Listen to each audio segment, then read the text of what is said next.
By 1996, Microsoft had grown from a small startup into one of the wealthiest corporations in the world, and those who had been there since the earlier days found themselves millionaires. Two of these veteran employees had always loved playing games, and with enough money now to do whatever they wanted, decided to make their very own company. Sadly, neither had any experience whatsoever in entertainment, having only worked on operating systems and functional products. But a mutual friend then introduced them to John Carmack of the legendary id Software, who convinced them that they should license the Quake engine and make a game. The guys were convinced and decided that the time had come to follow their dreams. And so, Gabe Newell and Mike Harrington bandied about a couple of names for their new venture, including Fruitfly Ensemble, Hollowbox, and Rhino Scar, but finally settled on something far simpler: Valve.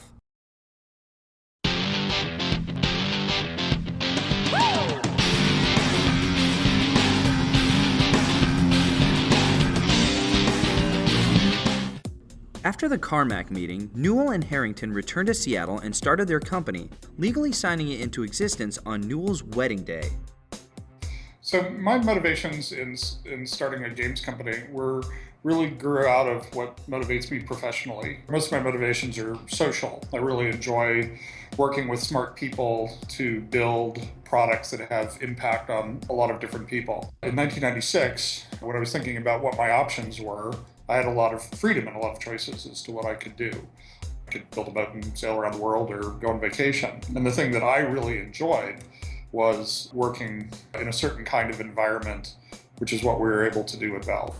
But where companies like Bungie had started with one guy and worked their way up, Valve wanted to be producing big budget games right away, and it was going to take more than two people, who had never made a game, to do that. And so Valve began to scout for talent. They went against the industry's standard operating procedure and searched for not just professionals, but modders, recognizing that some of them had more talent than working pros. Right off the bat, Valve was breaking new ground. The company was entirely financed by its two founders, allowing the company to take risks that an owned studio could not. However, because the company was just two guys fulfilling a lifelong dream, nobody else had any faith in them. Finding a publisher willing to distribute their products was nearly impossible, especially since Newell and Harrington were claiming their game would feature some incredibly sophisticated technology. Publishers couldn't believe that they would deliver on those promises. They finally lucked out when they met with Sierra Online, a publisher hoping to put out a 3D action game, preferably on the Quake engine. They were impressed by the team and had enough confidence in them to sign them on for a deal, though only a one-game deal, which left them room to back out if the game was a bust. The young company revealed their game at E3 1997, Half-Life.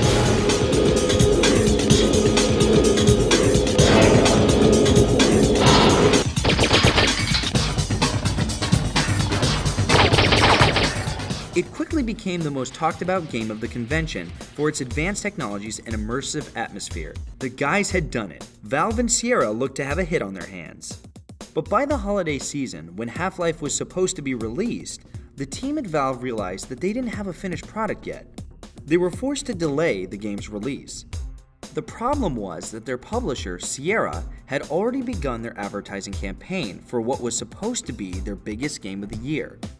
When Valve announced that they would be holding off release, it nearly tanked their partnership. Beyond this, once they decided to push the release date, they also decided to take another look at the game. With a year of experience under their belt, the crew had learned to do all kinds of new things that hadn't been put into the current build. And so, the Valve team took the incredibly risky step of scrapping most of the work they'd done in order to start over and implement everything they'd learned. Most fledgling developers would be unable to fund a ground-up rewrite of a game like that, but Newell and Harrington were willing to dip deep into their own pockets to do it.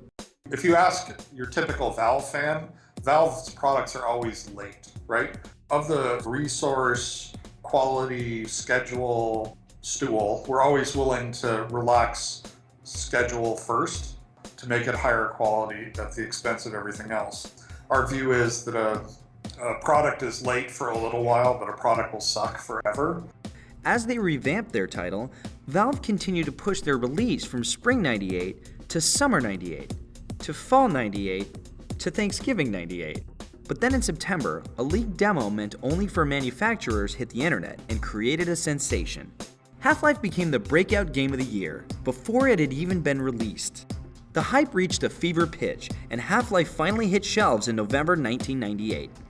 The reaction was positively stunning. Instead of the traditional method of telling a story through cutscenes, or not telling a story at all, Half-Life never left the perspective of its hero, Gordon Freeman.